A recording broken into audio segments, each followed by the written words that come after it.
అది యాదృచ్ఛికంగా జరిగిందో ఇంకోటి జరిగిందో తెలియదు కానీ సుమగారు మేకల సత్యాన్ని పట్టరండి రా అని చెప్పి తీసుకురమ్మంటాడు. తీసుకెళ్లి ఒక మేకలు ఉంటాయి గ్యాప్ లో షార్ట్ గ్యాప్ లో ఎన్ని ఉన్నాయరా అన్న. ఈ ఒక 70 అంట, ఈ ఒక 80 అంట, 150 ఉన్నాయి మేకలు. డైరెక్ట్ గా 150 మేకలు ఉంటే లాస్ట్ సినిమా అయిపోయి ఇంకో సీన్ ఉంది. నా బాంబరదలు రాగానే నన్ను రిలీజ్ చేస్తారు. కరెక్ట్ గా లెక్కేస్తే 11 ఉన్నాయండి. ఇది ఏంటో నాకు అర్థం అవ్వాలి.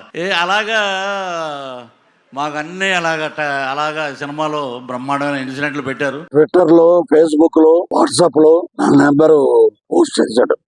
అది చాలా క్రైమ్ అండి. దాని మీద సైబరాబాద్ నేను కంప్లైంట్ చేశాను. పరువు నష్టం దావా కూడా వేస్తున్నాను. ఇక్కడ ఇచ్చాను. ఆంధ్రాలో మా హోమ్ మినిస్టర్ వంగలపూడి అనిత గారికి కూడా కంప్లైంట్ ఇస్తున్నాను. ఇక్కడ కూడా సినిమాలో కంటెంట్ బాగుంది అనుకోండి, సూపర్ హిట్. నేను చూడొద్దు సినిమా అంట మీరు మానేస్తారా? ఎవరికి ఇప్పుడు నా ప్రొఫెసర్ నాగేశ్వరరావు గారు మాట్లాడారు, పృథ్వీరాజ్ మాట్లాడకుండా ఉంటే లైలా సినిమా గురించి ఇంత పబ్లిసిటీ లేదు. ఈ రోజు సినిమా విశ్వక్సేని గాని, ప్రొడ్యూసర్ గారు గాని, నాన్నగారు కరాటే రాజు గారు గాని నేను మాట్లాడాను.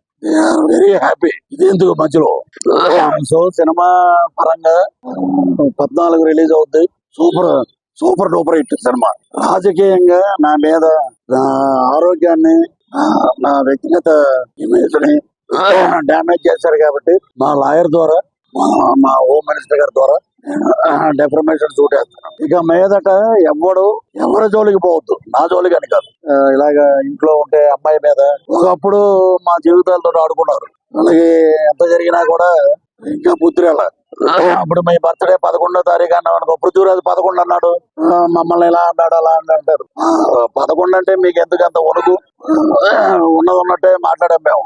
ఉన్నది ఉన్నట్టు మాట్లాడే. అది సినిమాని సినిమాగా చూడండి, సినిమాని ప్రేమించండి.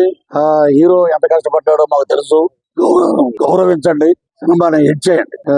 నీచమైన రాజకీయాలు ఉంటే పృథ్వీరాజు పొలిటికల్ సినిమా ఒకటి చేస్తాడు, అప్పుడు చూసుకుందాం, అప్పుడు మాట్లాడదాం.